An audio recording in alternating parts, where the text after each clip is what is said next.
नमस्कार, मैं डॉक्टर रोहितास बाजिया, शिशु रोग विशेषज्ञ फ्रॉम सरोज हॉस्पिटल सिक्कर।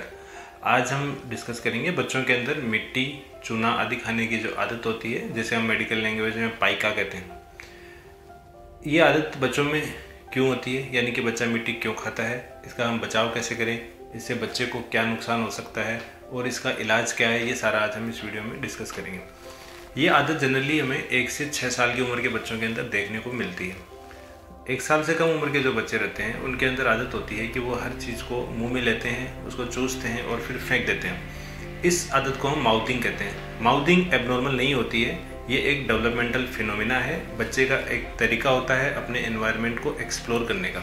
लेकिन अगर बच्चा उस चीज़ को मुँह में लेके चबाए और चबा के उसको निगल जाए तो ये एबनॉर्मल होता है और इसे हम पाइका कहते हैं। पाइका में बच्चा मिट्टी के अलावा और भी चीज़ें खा सकता है, जैसे ईंट के टुकड़े, चूना, चौक खा सकता है, पेंसिल के टुकड़े खा सकता है, दीवारों का पेंट कुरेद के खा सकता है और कुछ बच्चे, बहुत रेयरली देखने को मिलता है, लेकिन लकड़ी भी खाते हैं। अब हम बात करें कि इसका कारण क्या होता है, तो इसका एग्जैक्ट जो कारण है वो मालूम नहीं है कि बच्चे ये सब चीज़ें क्यों खाते हैं। लेकिन ऐसा देखा गया है कि कुछ न्यूट्रिशनल डेफिशिएंसीज हो, जैसे कि बच्चे में अगर विटामिन की, आयरन की, कैल्शियम की अगर डेफिशिएंसी हो तो बच्चे अक्सर ऐसा करते हैं।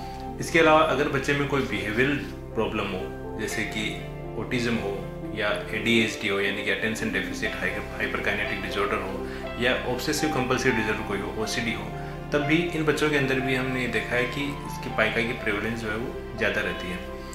अब हम अगर बात करें कि बच्चे को इससे क्या नुकसान हो सकता है, तो बच्चा अगर जैसे मिट्टी खाता है तो मिट्टी के अंदर बहुत सारे पैरासाइट्स होते हैं। तो ये पैरासाइट्स मिट्टी के साथ बच्चे के पेट में चले जाएंगे और इनकी वजह से बच्चे के अंदर खून की कमी होना, उनकी वेट नहीं बढ़ना, ग्रोथ कम हो जाना, ये आपको देखने को मिल सकता है। इसके अलावा जो बच्चे पेंट को कुरेद के खाते हैं, तो पेंट के अंदर क्या है कि लेड होता है, तो इस लेड की वजह से बच्चे के अंदर लेड पॉइजनिंग हो सकती है।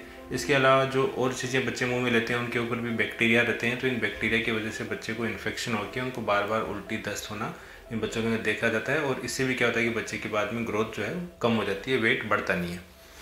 अब हम बात करें कि इसको बच्चे के अंदर हम बचाव कैसे करें, इसका प्रिवेंशन कैसे करें। तो प्रिवेंशन के लिए सबसे पहली चीज़ ये है कि हम बच्चे को जो खाना दे रहे हैं वो खाना, जो उसकी डाइट है वो अच्छी डाइट दें उसको। यानी अच्छे से मतलब है कि उसके डाइट के अंदर भरपूर मात्रा में आयरन वाले फूड्स हों। आयरन वाले फूड्स जैसे अगर हम वेजिटेरियन हैं तो पालक है, चुकंदर है, हरी सब्जियाँ, गाजर, गुड़ आदि के अंदर अच्छे अमाउंट के अंदर आयरन रहता है। और अगर आप नॉन वेजिटेरियन हैं तो मीट और अंडे के अंदर भी अच्छे अमाउंट के अंदर आयरन रहता है।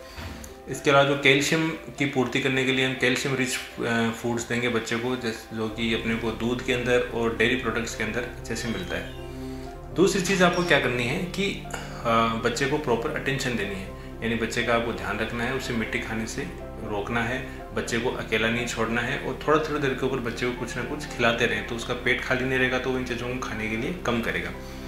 थर्ड चीज़ जो हमें करनी है वो ये करनी है कि 2 से 5 साल की उम्र का जो बच्चा है उसको हमें हर 6 महीने पे जो कीड़ों की दवाई होती है वो देनी है। अब हम बात करते हैं इसके ट्रीटमेंट की कि इसका इलाज कैसे किया जाए।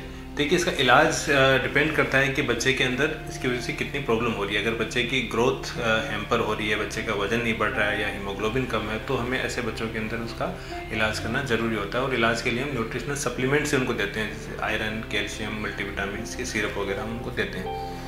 अगर बच्चे की ग्रोथ ठीक है और बच्चा कभी कभार ही मिट्टी खाता है तो उसके अंदर बेटर ये रहता है कि हम बच्चे को डाइट अच्छी दें और उसका प्रॉपर ध्यान रखें, बच्चे को प्रॉपर अटेंशन दें, तो उससे ही ये आदत छूट सकती है और हमें उसमें सप्लीमेंट्स की आवश्यकता जनरली नहीं होती है। अब जो बच्चे जिनमें बिहेवियरल प्रॉब्लम होती है, जो हमने स्टार्टिंग में डिस्कस किया था कि ADHD, ऑटिज्म या OCD रहती है, तो उन बच्चों के अंदर हमें न्यूट्रिशनल सप्लीमेंट देना रहता है, क्योंकि वो बच्चे अक्सर डेफिसिट रहते हैं इन चीज़ों में। इसके साथ ही उन बच्चों का जो उनकी जो बीमारी है उसका प्रॉपर इलाज करना भी ज़रूरी होता है। तो ये सब था पाइका के बारे में, यानी कि मिट्टी खाने की आदत के बारे में। आई होप कि मेरे द्वारा दी गई जो जानकारी है वो आपको पसंद आई होगी, और अगर वीडियो आपको अच्छा लगा है तो इसे लाइक ज़रूर करें और अपने दोस्तों के साथ शेयर करें। मेरे चैनल को अगर आपने अभी तक सब्सक्राइब नहीं किया है तो प्लीज़ इसे सब्सक्राइब ज़रूर करें। Thank you.